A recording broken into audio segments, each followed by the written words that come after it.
আমাদের আলোচ্য বিষয় যে আমলে জান্নাতে ঘর পাওয়া যায়। কোরআন হাদিস ঘাটাঘাটি করলে আমার যা জ্ঞান, আমি যতটা ঘাটাঘাটি করেছি, ঘাটাঘাটি করে তিনজন এমন ব্যক্তি মানুষের নাম পেয়েছি যারা আগে থেকেই জান্নাতে ঘর পেয়ে গেছে। কি পেয়ে গেছে কথা বলেন?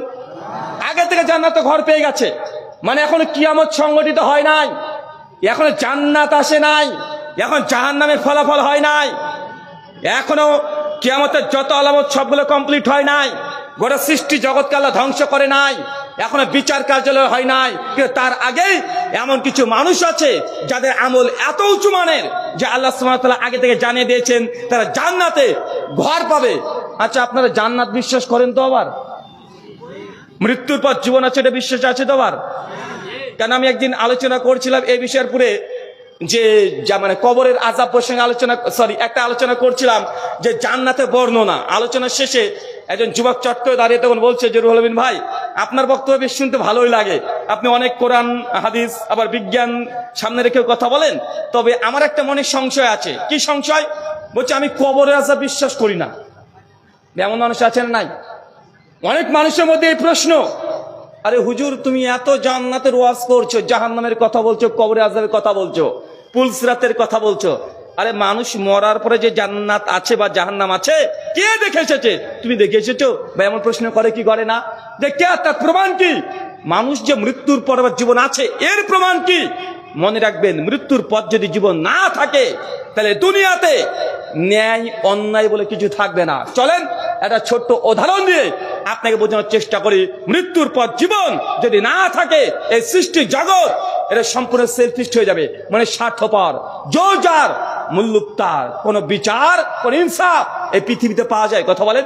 প্রত্যেক মানুষের বিচার এই পৃথিবীতে হয়। যে মানুষ যে অপরাধ করে তার বিচার এই পৃথিবীতে সম্ভব হয়, সব মানুষের সম্ভব হয় না। উদাহরণ আপনাকে দিই, দেন একজন মানুষ 100 মানুষকে হত্যা করেছে, ওই ব্যক্তি 100 জন নারীর সঙ্গে জেনা, ব্যভিচার, ধর্ষণ করেছে, ওই ব্যক্তি 100 কোটি সে প্রতারণা করেছে। মানে এক ব্যক্তি বড় বড় মেজর 3টা বড় বড় গুনাহ করেছে। কথা বুঝতে পারছেন না? কি কি করেছে বলেন তো? 100 জন মানুষকে হত্যা করেছে, 100 জন নারীর সঙ্গে ধর্ষণ করেছে, আবার 100 কোটি টাকা আত্মসাৎ করেছে। একজন ব্যক্তি 3টা অপরাধ।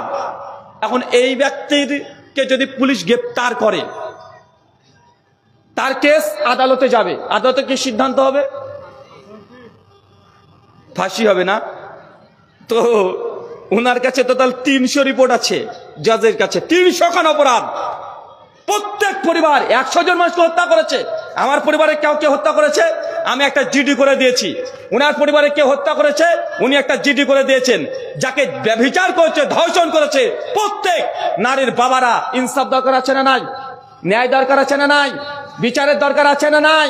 সবাই যদি তার প্রতি যদি অভিযোগ করে, ব্যক্তি একজন মামলা 300 খানা, কি বললাম কথা বলেন? ব্যক্তি একজন মামলা 300 খানা, 300 খানায় বড় বড় অন্যায় গুনাহ পাপের কাজ করেছে। যদি এখন উকিল সাহেব প্রথম অন্যায় দেখে যে এই ব্যক্তি একজন 10 বছরের সন্তানকে হত্যা করেছে, তো জজ তো প্রথমটা কেস দেখে রায় দিয়ে দিল, এই যেহেতু এই হত্যা করেছে একেও হত্যা করতে হবে। ভাই যদি রায় দিয়ে দেয়, তো একজন মানুষ একজন হত্যা দায়ে সে কোথায় যাচ্ছে? জাহান্নাম। তো বাকি 99 জন মানুষের পরিবারের লোক বিচার কোথায় পাবে? কথা বুঝতে পারলেন না মনে হয়? বাকি 100 জন নারীকে যে ধর্ষণ করেছে ওই ব্যক্তি, তাদের বিচার কোথায় হবে? পৃথিবীর কোন আইন দিতে পারে? কারণ একটা অপরাধের কারণে বা 10 জন মানুষকে হত্যা করার কারণে তাকে হত্যা দিয়ে দিয়েছে বা তাকে ফাঁসি দিয়ে দিয়েছে, তাকে একদম যাবজ্জীবন কারাদণ্ড দিয়ে দিয়েছে, ধরে নিলাম। তো বাকি মানুষের সঙ্গে যে প্রতারণা করেছে, ধর্ষণ করেছে, এই বিচার কোন আদালতে হবে? কোথায় হবে? যদি পরকাল না থাকে, যদি পরকাল না থাকে, হিটলার 60 লক্ষ ইহুদিকে হত্যা করেছে না ভাইজান? করেছে কি করে নাই? করেছে। পৃথিবীতে অনেক বড় বড় সন্ত্রাসী আছে, বড় বড় দেশদ্রোহী ব্যক্তিরা আছে, বড় বড় ক্রিমিনালরা আছে, যে দুনিয়াতে হাজার হাজার ক্রাইম করার পরেও তারা মৃত্যুবরণ করেছে, কোনো শাস্তি হয় নাই। ভাই এমন অপরাধী আছে না নাই? আছে না নাই? এই দুনিয়া টাকা দিলে তো কেস রাতকে দিন হয়ে যায়। একদম ফাঁসির আসামি তাকে কেসে এমন ভাবে কোটি কোটি টাকা ঢেলে দিয়েছে, সে বেরিয়ে এসে ঘুরে বেড়াচ্ছে। ভাই আমাদের ইন্ডিয়াতে আছে না নাই? আছে। হাজার হাজার লাখ লাখ এমন অপরাধীরা আছে যারা ঘুরে বেড়াচ্ছে। তো এদের শাস্তি কোথায় হবে যদি মৃত্যুর পর পরকাল না থাকে? এই জন্য আল্লাহ সুবহানাহু ওয়া তাআলা কোরআন মাজিদে জানিয়ে দিয়েছেন সূরা নিসা আয়াত নম্বর 56-তে, শোনো, যারা আমার আয়াতকে অস্বীকার করেছে তাদেরকে জাহান্নামের আগুনে আমি দগ্ধ করিব, তারপর তাদের এই চামড়া যদি পুড়ে যায় আবার নতুন চামড়া দেব যাতে তারা ব্যথা অনুভব করতে পারে। কি বুঝলাম? কিয়ামতের মাঠে আল্লাহ সুবহানাহু ওয়া তাআলা ওই ব্যক্তিকে একবার জাহান্নামে দেবে, জ্বলে পুড়ে ছারখার হয়ে যাবে, যেমন তার চামড়া থাকবে না। আল্লাহ সুবহানাহু ওয়া তাআলা আবার তাকে জীবিত করে আবার নতুন চামড়া দিবে, আবার আযাব দিবে, আবার নতুন চামড়া, আবার আযাব। এই করে আল্লাহ সারা জীবন দিতে পারে কি পারে না? হিটলারকে আল্লাহ 60 লক্ষ বার আল্লাহ সুবহানাহু ওয়া তাআলা আযাব দিতে পারবে কি পারবে না? মোদিজি কি পারবে? মোদিজির ক্ষমতা আছে? ডোনাল্ড ট্রাম্পের ক্ষমতা আছে? পৃথিবীর কোন শাসকের ক্ষমতা আছে যে একজন অপরাধীকে মৃত্যুদণ্ড দিয়েছে মাত্র একটা কেসে, বাকি যারা অপরাধ করেছে তাদের বিচার কোথায় হবে? এটা হবে মৃত্যুর পর পরকাল। কোথায়? কথা বলেন, পরকাল। আল্লাহ হচ্ছে মালিক ইয়াউমিদ্দিন, তিনি বিচার দিনের মালিক।